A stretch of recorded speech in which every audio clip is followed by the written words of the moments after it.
Blog is a short term that means web log. Blog authors or bloggers can use a blog like a personal diary, a reflective portfolio, or even a process journal. In this case study, we talked to Tam Nguyen from the University of New South Wales.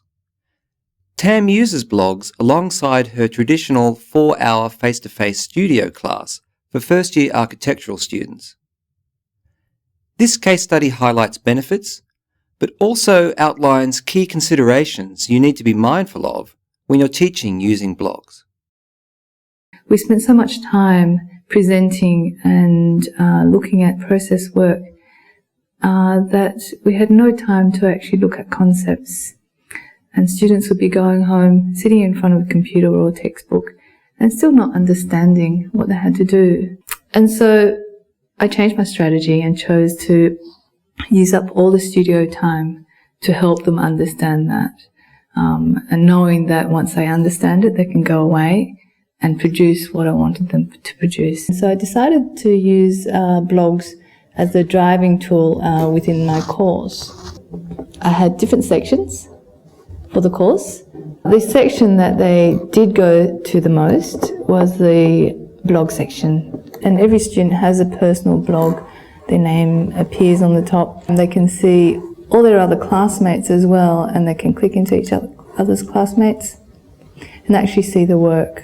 I think that's important, that everything's on show. It's a little bit Facebook-like, and I think that's what involves them so much. It's good to be able to reflect on the whole process at the end, and the advantage of the blog is also that you can look back and see where you've come from, and you can see the process that you've gone through, and you can look at other people's blogs and see the process that they've gone through.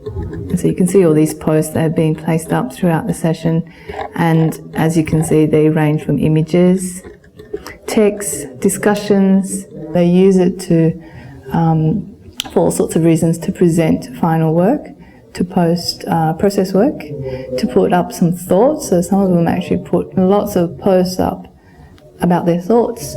Here is a description of who they are. This one described his weaknesses and strengths and how they learn best, and what they were looking for, or what they were looking to learn by the end of the course. So the blogs pretty much is a repository for work. I asked them to create accounts through Flickr and YouTube to store their videos and images. Their videos housed on YouTube are fed into it. Their images housed on Flickr are also fed into their blog. And as you can see, the sheer amount of posts throughout this session actually demonstrates how much work they were generating inside this blog. Now, within the first couple of weeks, I've noticed that the students were starting to comment on each other's work. It really lifted their spirits, and I found that they were posting more and more and more just to get peer review. And we've had even teachers and students actually commenting on our work, and that gives us, that criticism actually helps us. Through all that criticism, we can improve our work. When I first created the blogs, I did not think about commenting at all. I thought I'll just create the blog and allow the students to post work which I can see and give them feedback in my own usual way. By the time the session ended, I think in the last month, we were getting masses of comments in certain posts. This is a post with a lot of comments, so 19 comments all up. Some of them really nice, very nice video, encouraging. Others are suggestive of other techniques that the student could use. A pat on the back goes a long way, and they need that positive reinforcement. They do post critiques, and the students do take it on board and either defend their decisions or take it on board and actually change it and feed off it. It's been very helpful for not just me, I think for all of us. It's a way we can present our work, and it's a way where we can show how we've developed our ideas and the processes we've gone through to actually finish our work. And it's been really beneficial, I think. And from a student's perspective, it's a good easy to use platform to communicate ideas outside of the classroom. They'll say things online that which they would never say in class. I know they wouldn't. They might if no one was there and it was just 2 or 3 students, but within a whole class, I don't see them express that at all, but they're happy to do that online. It's important that the material is there and the basic course design is there.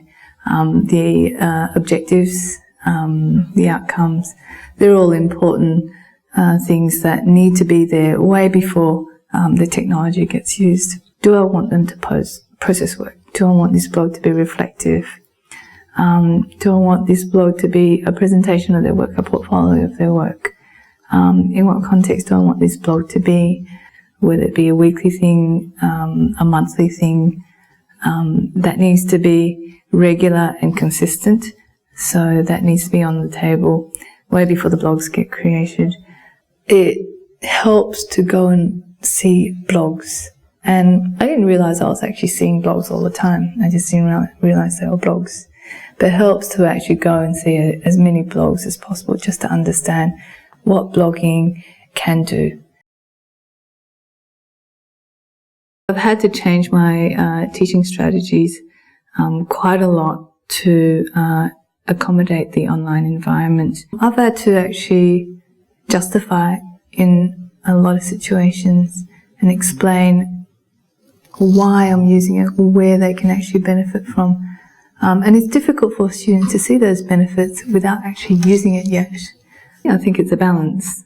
So for those who actually really do need to voice their work or need to present their work face to face, it's there. But for those who find it a challenge, then they turn to the online environment. For some situations, you don't need blogs. And for other situations, it would be the perfect tool to use. It's not something you can do for thousands of students. It's near impossible to monitor thousands of blogs. But for a small course, it has a lot of benefits.